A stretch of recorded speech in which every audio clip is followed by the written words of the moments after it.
Hi friends, நம்மளோட Vestige உரம் கொடுத்த வயல் இன்னொரு வயல் பார்க்குறோம் நம்ம. அது பார்த்திங்கன்னா இப்போ தான் கதிர் வந்துட்டுருக்குது.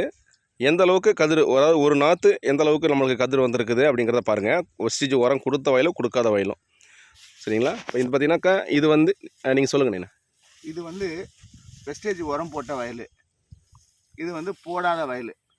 ரெண்டும் ஒரே நாளில் நடுவுதாங்க. இதுன்னு பார்த்தீங்கன்னா 30 கதிர் இருக்குது, இதில் 15 தான் இருக்குது. நெல் பாருங்கள் எந்த அளவுக்கு விளைச்சல் எதிர்க்குன்னு சொல்லிட்டு. இதில் நல்லா இருக்கும், இதில் பார்த்தீங்கன்னா கம்மியாக தான் இருக்குது. பார்த்தீங்கன்னா நல்ல இந்த ரிசல்ட் வந்து சூப்பராக இருக்குது. அதுக்காக தான் திருப்பி இன்னொரு இதில் கருக்கா எதுவும் வரல. இதில் பாருங்கள், இங்கே பாருங்கள், அந்த வெள்ளை வெள்ளையாக கருக்கா வந்திருக்கு. இதில் வந்து ஃபுல்லாகவே நெல்லாக இருக்குது, நல்லா இருக்குது. இதுவும் அருமையாக இருக்குது. வயல் காட்டுற பாருங்க, ஜம்முன்னு இருக்குது வயல் நல்லா.